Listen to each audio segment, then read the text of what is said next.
سبيل الدموع سبيل مريح۔ زمانے میں کسی کے ہاں بیٹا ہوتا تو وہ گھر کے دروازے پہ پتے باندھ دیا کرتے۔ یہ اس دور کی جھنڈیاں تھیں، اظہار کے لیے کس گھر میں خوشی آئی ہے۔ تو آج کے دور میں تو ہمیں پتے باندھے ہوئے نہیں ملتے۔ آج گھروں کے اندر ولادت مبارک کے یا مختلف طرح کے غبارے لگا دیے جاتے ہیں یا جھنڈیاں لگا دی جاتی ہیں۔ تو مختلف بدلتے ہوئے ادوار میں وہ طریقے ضرور بدلے، لیکن جہاں تک مسرت کا اظہار ہے وہ روح بعین ہی ہر دور میں، ہر علاقے میں، ہر جو ہے وہ کلچر میں موجود ہے۔ کسی بھی خوشی پہ مسرت کا اظہار، مسرت اور سرور اور کیفیت کا اظہار، یہ انسانی زندگی ہے۔ اسلام ہمیں مسرتوں کے اظہار اور شکرانے کی صورت کے بہت سارے طریقے دیے، اس میں سے روزہ رکھنا بھی ہے۔ ان طریقوں میں سے ایک طریقہ نوافل ادا کر کے شکر کا اظہار کرنا بھی ہے۔ خیرات بانٹ کے لوگوں کو کھانا کھلا کے مسرت کا اظہار کرنا ہے، لوگوں کو لباس پہنا کے مسرت کا اظہار کرنا ہے۔ اور اسی طرح دعوت ہے، مختلف مواقع پہ مختلف چیزیں ہیں۔ پیر کے دن حضور علیہ السلام روزہ رکھتے تھے۔ پوچھا حضور آپ پیر کے دن روزہ کیوں رکھتے ہیں؟ قال فیہ ولدت، کہا اس دن میں پیدا ہوا تھا۔ تو اپنی ولادت کا حضور دن پیر روزہ رکھ کے اللہ کے شکرانے میں دن گزارتے تھے۔ وہ حضور علیہ السلام کی زندگی کا ایک ایک لمحہ رب کے تشکر میں بسر ہوتا ہے، لیکن حضور نے اس کی وجہ بیان کر دی کہ میں اس دن کا روزہ خاص طور پہ اس لیے رکھتا ہوں، فیہ ولدت، اس دن میری ولادت ہوئی تھی۔ اللہ اکبر۔ تو حضور کی ولادت اللہ کی بہت بڑی نعمت، اور اس پر شکرانہ خود میرے حضور نے ادا کیا ہے۔ علماء نے لکھا ہے کہ حضور کی ولادت کی خوشی یہ اللہ کی رضا کا سبب اور ذریعہ ہے۔ آپ نے سنا علماء سے کہ دین کا سب سے بڑا دشمن جس کا نام لے کے مذمت کی گئی وہ ابو لہب ہے۔ پورے قرآن میں کسی اور کافر کا ابو جہل کا نام بھی نہیں، عتبہ عتیبہ اور امیہ کا نام بھی نہیں ہے، لیکن نام لے کر کے مذمت اگر کسی شخص کی گئی وہ تو ابو لہب کی گئی۔ حضور علیہ الصلوۃ والسلام جب کوہ صفا پہ جلوہ فراز ہوئے، وَأَنذِرْ عَشِيرَتَكَ الْأَقْرَبِينَ، حکم ہوا پہلے قریبی لوگوں کو آپ اللہ کا ڈر سنائیں۔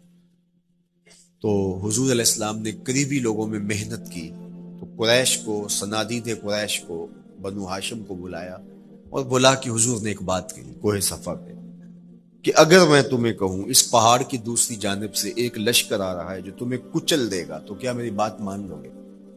تو انہوں نے کہا اگر نظر نہ بھی آیا تو ہم کہیں گے ہم اندھے ہیں، آپ سچے ہو، ہماری نظروں کو پھیر لگ رہا ہے، آپ جھوٹ نہیں بول سکتے، ہم نے 40 سال آپ کے شب و روز دیکھے، تو کیسے ہم یہ گمان کر رہے ہیں؟ تو حضور نے فرمایا اگر میری ذات پہ اتنا یقین ہے تو مان لو اللہ ایک ہے۔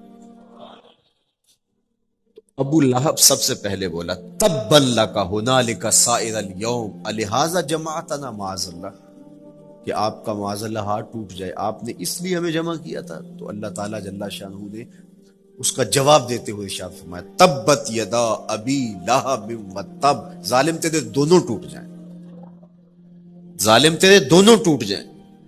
تو ابو لہب کا نام لے کے مذمت کی گئی، لیکن یہ بدترین کافر جب حضور کی ولادت ہوتی ہے تو اس کی لونڈی سویبہ اس کو جا کے خبر دیتی ہے کہ تیرے مرحوم بھائی کے گھر بیٹا پیدا ہوا۔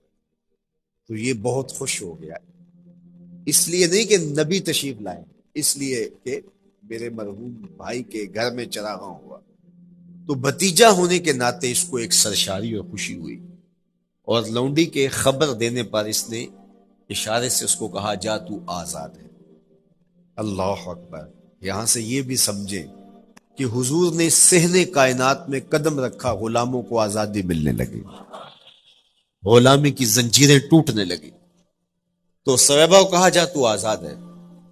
خیر ابو لہب کی ساری زندگی آپ کو پتہ ہے، لیکن جب مر گیا تو حضرت عباس رضی اللہ تعالیٰ عنہ وہ خواب میں ملا۔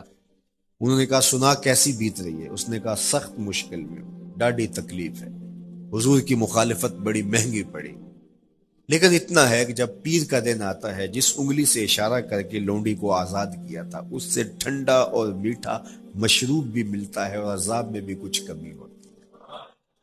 شارع مسلم امام نووی کے استاد امام ابو شامہ، جو بہت بڑا نام ہے حدیث میں، وہ فرماتے ہیں جب ایک کافر کو حضور کو نبی سمجھ کے نہیں بھتیجا سمجھ کے خوشی کرنے کا بھی صلہ ملتا ہے، تو ایک مومن جو حضور کا غلام ہے اور حضور کو امام اور مقتدا اور نبی رسول اور محبوب سمجھ کے خوشیاں کرتا ہے، اس کو اللہ کتنا کچھ عطا کرے گا۔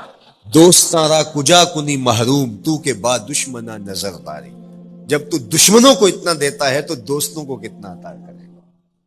تو حضور کی آمد پر مسرت کا اظہار، بشاشت کا اظہار، یہ اہل ایمان کا طریقہ رہا ہے۔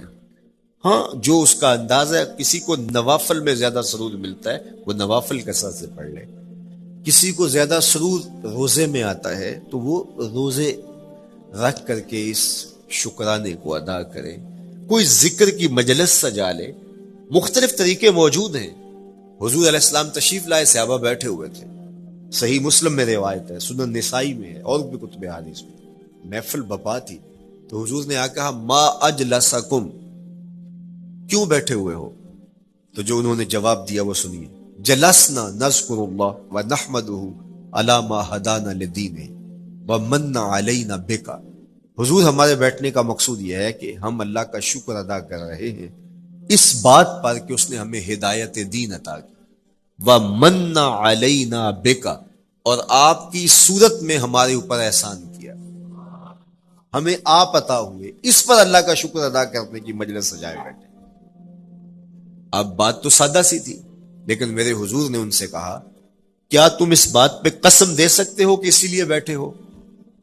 تو انہوں نے کہا جی ہم قسم دیتے ہیں، ہم اسی لیے بیٹھے ہیں۔ میں اٹھاؤ قسم، تو صحابہ نے باقاعدہ قسم دی، ہم قسم اٹھاتے ہیں، ہمارے بیٹھنے کا مقصد یہ ہے کہ اللہ کا شکر ادا کر رہے ہیں اور آپ کی صورت میں جو انعام خداوندی ملا ہے اس پر اللہ تعالیٰ کا شکریہ ادا کر رہے ہیں۔ حضور نے باقاعدہ ان سے قسم لی اور انہوں نے باقاعدہ قسم دی۔ اب صحابہ کو حیرت تو تھی کہ یہ موقع قسم کا تو نہیں تھا، لیکن حضور نے قسم لی ہے، کیوں؟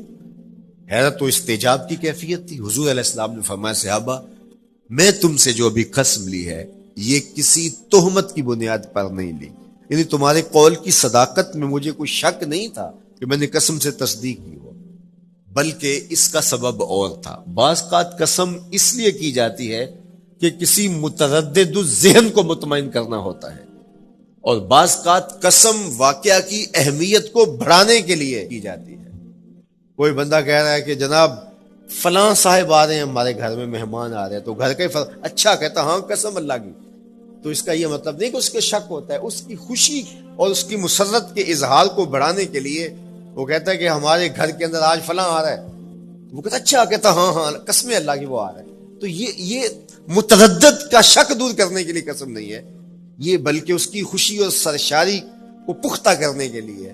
تو عربوں میں قسم مختلف وجہ سے کی جاتی تھی، تو حضور نے فرمایا یہ جو میں نے تم سے قسم لی ہے یہ کسی تہمت کی بنیاد پہ نہیں لی، بلکہ اس قسم کا سبب کیا ہے سنو۔ پھر حضور نے خود بتایا، فرمایا تم یہاں بیٹھے تھے، میں حجرے میں بیٹھا تھا، اتانی جبریل علیہ السلام، میرے پاس جبریل امین حاضر خدمت ہوئے، فاخبرنی ان اللہ یباہی بکم الملائکہ، تو مجھے انہوں نے خبر دی ہے، محبوب ذرا باہر تو نکل کے دیکھو، صحابہ تمہارے اس عمل پر اللہ فرشتوں میں ناز کر رہا ہے، اللہ فرشتوں میں فخر کر رہا ہے کہ دیکھو میں نے ان کو نعمت دی، کتنے قدردان نکلے، اس نعمت کا شکرانہ ادا کر رہے ہیں۔